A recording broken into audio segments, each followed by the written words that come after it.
The opinions expressed on the Custody Queen Show are for informational purposes only and are not a substitute for personal, professional legal advice. The persons discussed are fictional and not based on actual clients.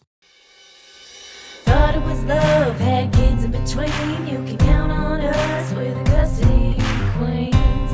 Yeah, you can count on us, we're the Custody Queens.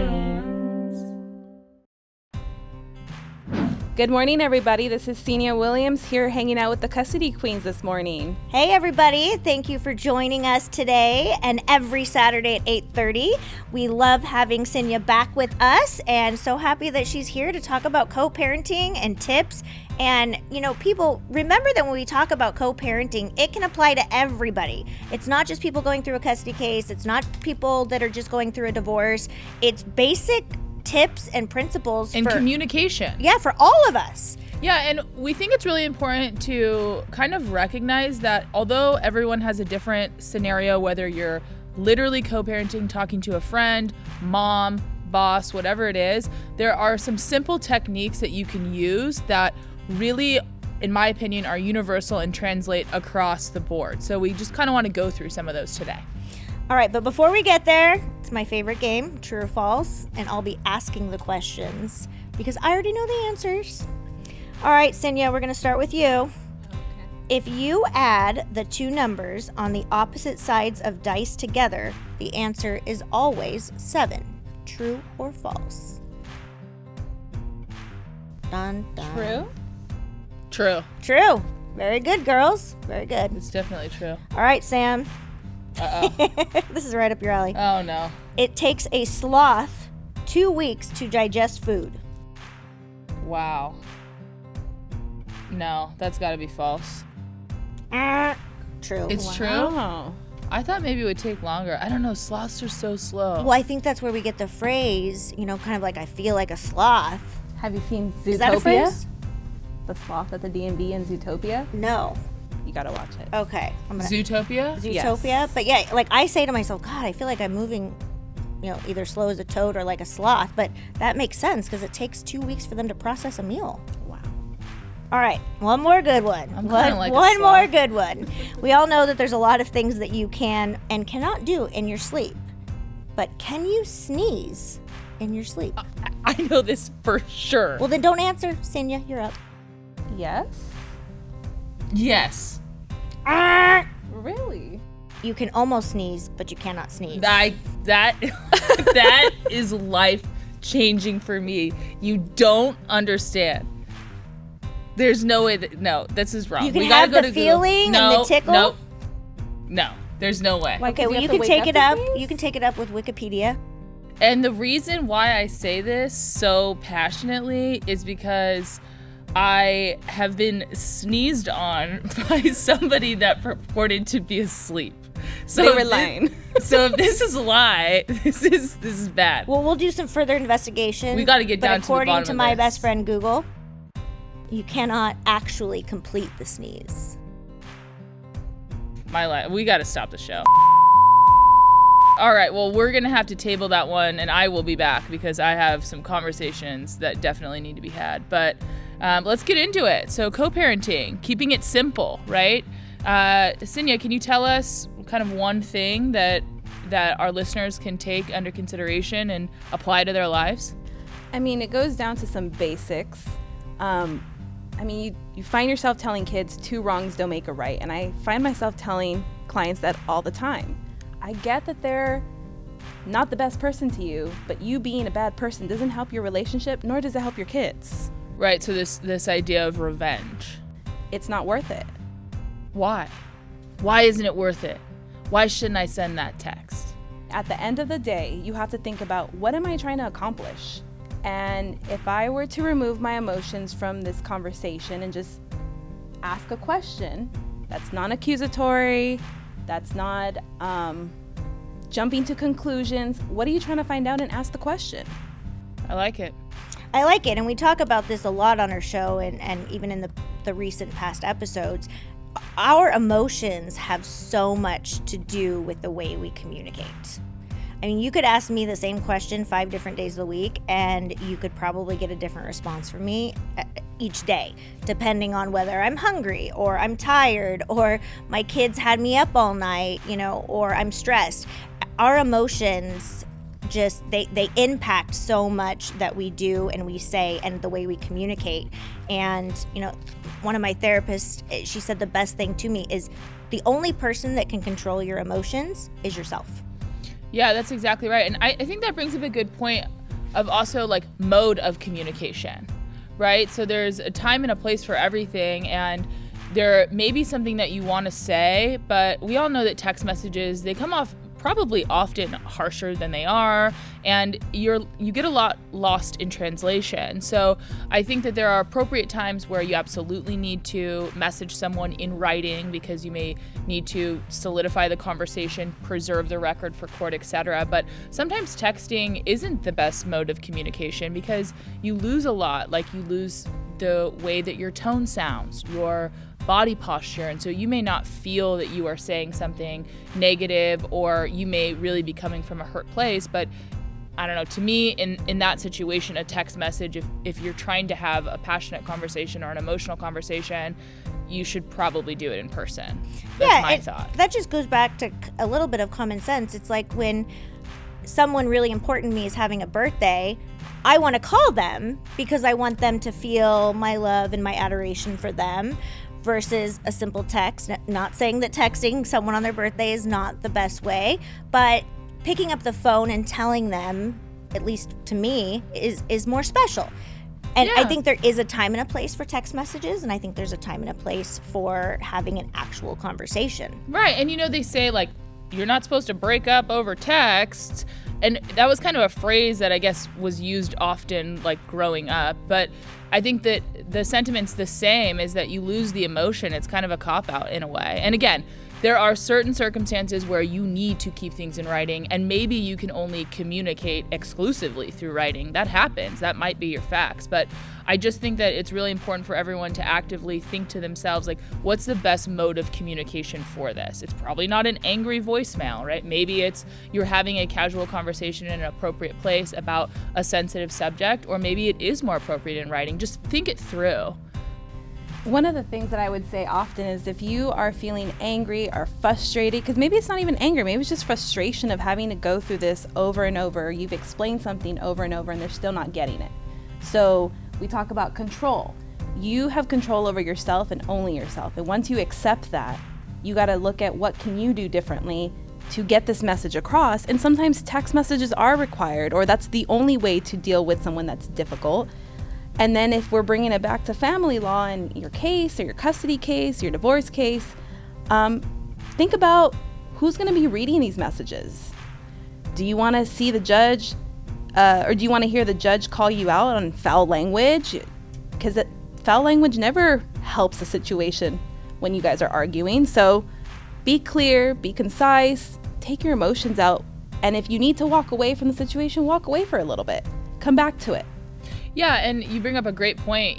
In court, text messages are used all the time, and they may have just got you on a really, really bad day, but that really bad day is likely and unfortunately going to be taken out of context by the other side. And so you could quite literally make one mistake in writing and have that carry for a while in your case, if not indefinitely. So you want to be very careful with how you are presenting things in writing, and you want to remember that this third party that knows nothing about you and didn't have the benefit of the 10 years with your ex that you do, that judge is just going to see that bad sentence or that bad paragraph, and they're going to judge you. And we don't want that to occur. So if we don't want that to occur, and we don't want the other side to have this unfair advantage that hurts your children in the long run because it hurts your co-parenting relationship, then we all got to think a little more before we put stuff in writing.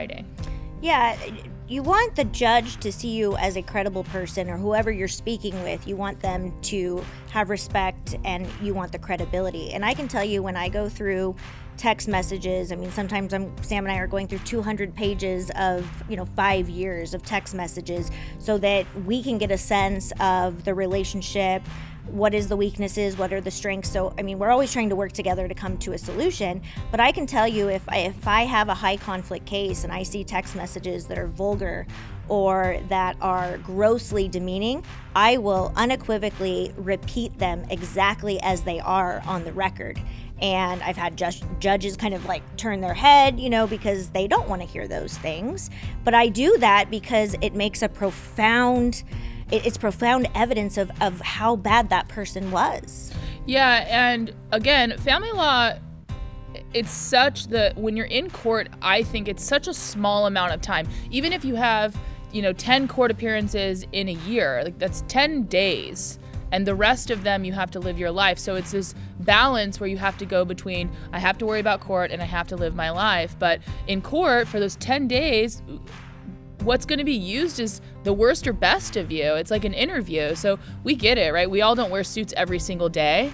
If you see me on the weekends, I do not look like this. I might have makeup running down my face, but I'm probably wearing pajamas, right? Like, we're not always putting our best foot forward, and in court, you want to. And if you don't, be on notice that the other side is very likely going to capitalize on that to their advantage. Yeah, and I asked Xinia to just kind of put together a short list of tips that she thinks, and I agree with her 100%, and I know Sam does as well, on just some very simple tips on how to communicate better. And again, if I have employees coming to talk to me about a concern, it is much more beneficial for them to come talk to me in a respectful manner, because I am far more inclined to see them, hear them, and to come up with solution. Here's a perfect example. If someone comes to me and says, I got a job offer for an extra $10,000 a year, I'm going to take it.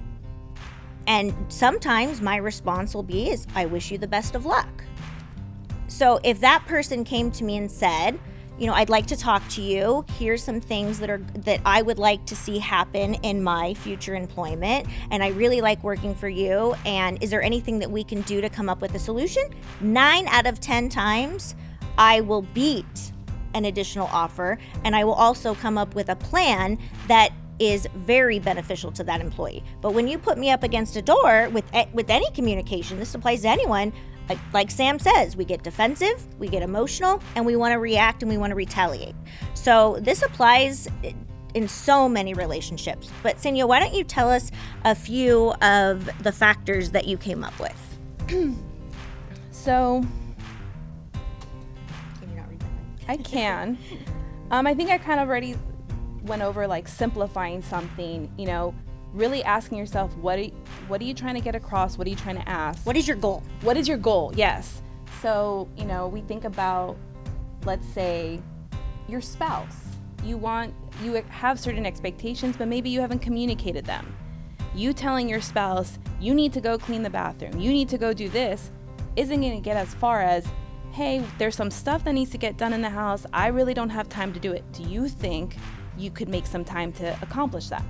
That sounds so much nicer, and it makes them think about, oh, can I help? Is that something maybe I could do? And then they actually want to help because they know that that's important to you.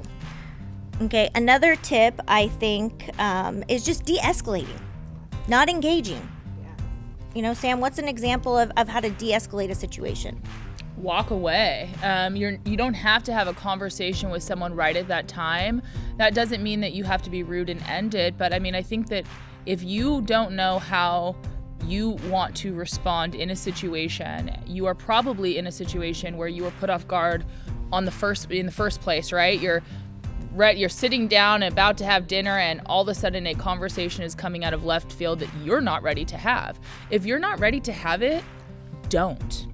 Right? You can firmly state, look, I hear you. I understand what you're saying. I need some time to process it, and then let's talk about it further. You're entitled to have conversations, and you should have the conversation that your spouse is or partner or co-parent is trying to have with you, because communication is really the key to moving forward in a healthy manner. But they're not entitled to have it right there under their conditions, right? Even if they say, we deal with a lot of different personalities in what we do, and I often see, you need to answer me right now or else, right? That happens a lot. You need to be able to tell the co-parenter, like Sam just said, I've received this message. I think that we need to talk tomorrow. And not only that, if somebody's response to you is, we need to have this conversation now, or some ultimatum, it's over, or fine, you can never have Billy on Fridays if this is what, that should trigger to you. That person's not going to have a healthy conversation back with you, even if you have the quote unquote perfect response to have. That person is not looking for a conversation. They're looking to tell you how they feel. They're entitled to their feelings, but I think that you need to protect yourself from that. And you don't want to get in a back and forth or be in a situation where you say something because you feel like you have to, and it'll keep escalating. So I say, put your foot down, take some time, and when you're ready to have the conversation, have it. And sometimes you don't even need to engage or respond to it at all. If it's not about the children, or it's not about something that you believe is important to the case or the relationship, if they're baiting you, if they're trying to get you to engage, don't feel like you have to do what they're telling you to do. I mean, that's actually a form of domestic violence and potentially an issue and potentially an abusive relationship.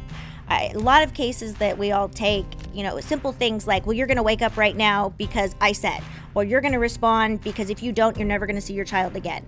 They are baiting you to engage in a toxic communication that is not going to end well for either of you. If you take that, everyone has that conversation they shouldn't have had.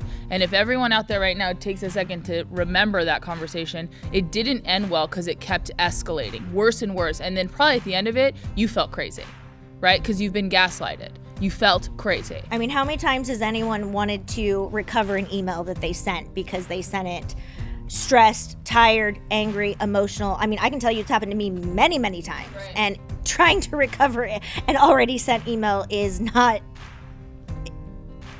it's almost impossible.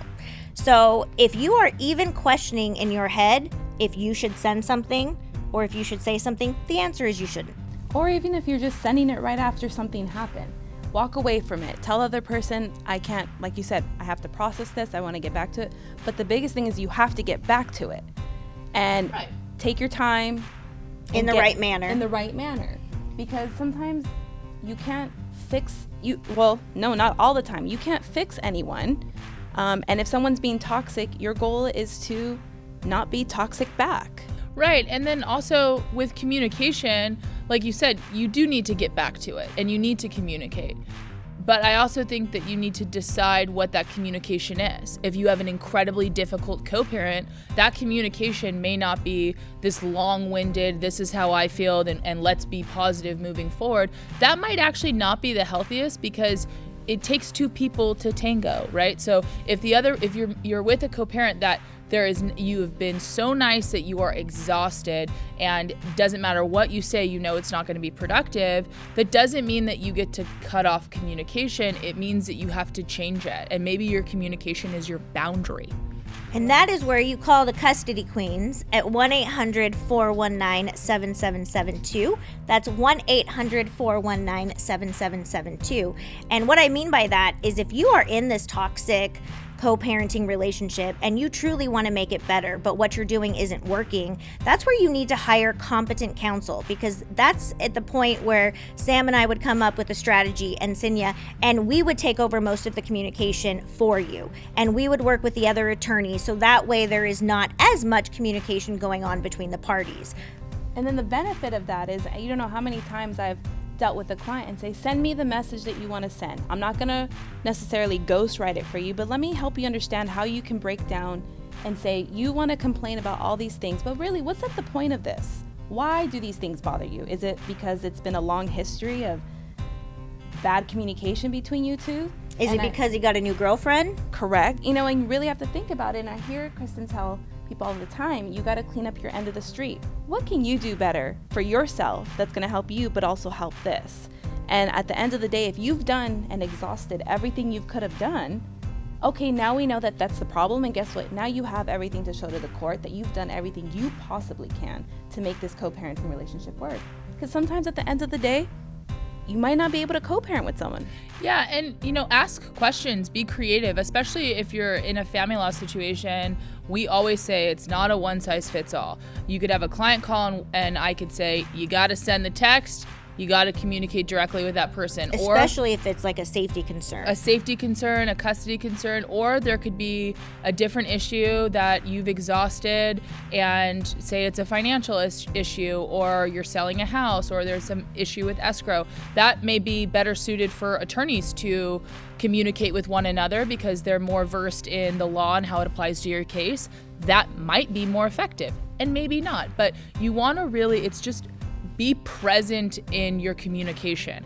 Why are you doing it? What's your goal to do it? And if you're not ready to have the conversation, take a break. If the conversation is not suiting you, call your lawyer. What's another thing that we can do to try to communicate? Because everyone responds to stuff differently. I mean, if I'm really, really, really upset, Kristen will tell you, I will shut down. There's no words out of my mouth. I just am staring. But other people respond to the same situation very differently, and neither is better, but it's kind of finding that mix. And pause for the cause. I mean, someone really close to me said that earlier to me, and it's super important, and it's very real, because if you pause before we do so much of what we do, I don't think we would do half of the stuff that we would do, right? Right. Pause. And you guys listening, don't think that I've mastered this, okay? I am 41 and I am still working on this daily. I have to give the same pep talks that I give to my clients to myself at least twice a week. And, you know, I try to teach this to all my employees, not just for our cases, but how to treat other people in the office, how to treat our vendors. You know, everyone speaks a different love language. You know, we had a past episode that you can watch along with all of our past episodes on custodyqueensonair.com, but we had a full episode on love languages. If you look at all three of my children, they all respond to communication very different. My daughter is overly sensitive, very emotional. I have to be very careful with my words. My middle child, my son, he is very smart, and I can say things that I think he actually understands and processes better than my daughter. Now, my 1-year-old, we call him Bam Bam. You know, almost 2, right? Yes, he's almost 2, and you know his language is ring pops and Mickey Mouse Club and snuggles. But it's important as a parent to realize that your children speak a different language, your ex or your co-parenter speaks a different language, and you have to adapt. You can't just respond to the same way every single time you're having a conversation. Yeah, I think that is a great point, is adapting and figuring out what is going to give you the result that is best for you and your family, and peace. Right? Because a lot of times those quick responses that feel so good for 30 seconds to 2 hours feel really, really bad later. And then bringing back, you earlier said baiting, and think about your co-parent, your ex. This person knows how to get under your skin.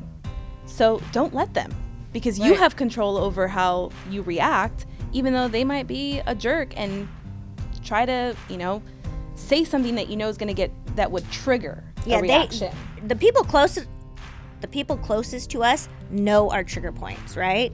So, I mean, I know Sam's, I know my husband's, I even probably know a few of Xinia's.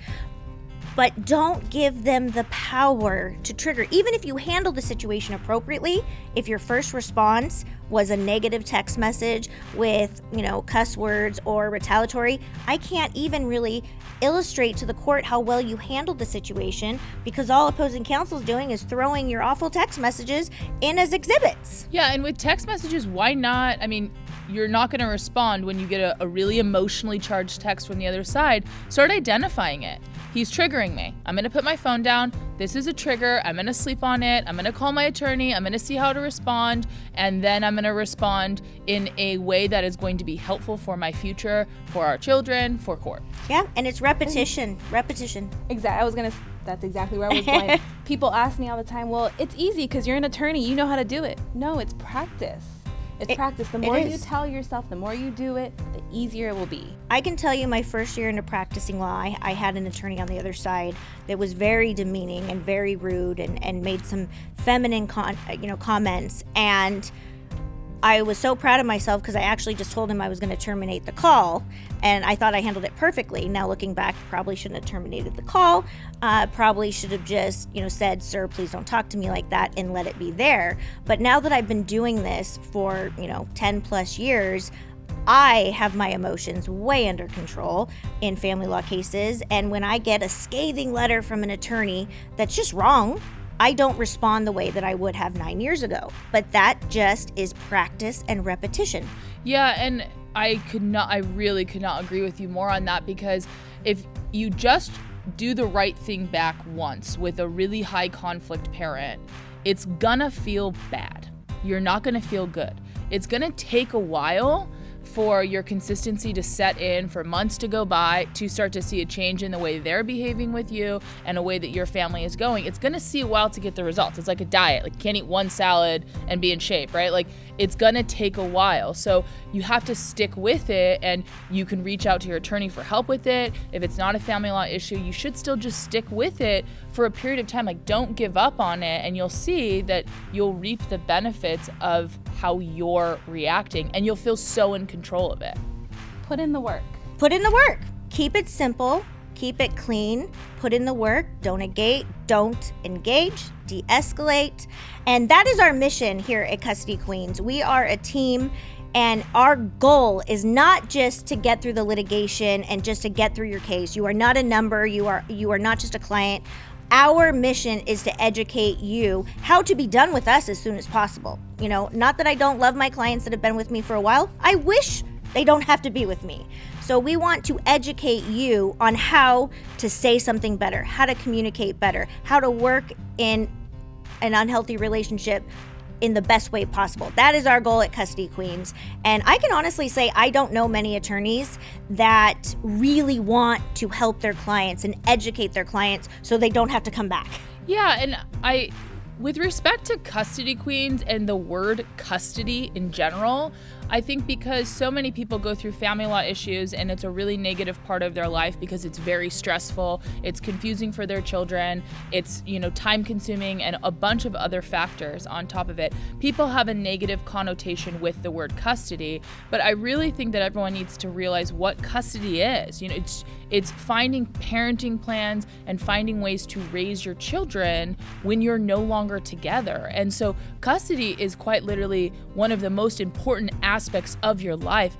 We really got to change the narrative from thinking that custody is such a negative thing. Custody can actually be a really positive, stable schedule for your child to have a chance in two-parent household, growing up happy, healthy, not making bad mistakes because of their parents' mistakes, etc. So I think we got to start pushing towards that custody isn't something. We shouldn't think custody, legal battle, fight. We should think custody, how are we going to raise our kids? Powerful co-parenting. So don't go down that rabbit hole. Take a pause for the cause. I love it. And we want to thank everybody for joining us today and every Saturday at 8:30 a.m. We have so much fun stuff coming up. Make sure you follow us on social media, Custody Queens and Custody Queens on Air. And don't forget to give us a call at 1-800-419-7772. That's 1-800-419-7772. And don't forget, I'm not going to say what you think I am, but really quick, don't forget that Xinia, she also is bilingual. So if anyone is listening that hasn't found the right fit and is looking for a Spanish-speaking attorney, Xinia is part of our Custody Queens team, and we love and we adore her, and she is ready to take your case. So fill out that inquiry or give us a call at 1-800-419-7772. That's 1-800-419-7772. And we will see you next Saturday. And remember, let love rule.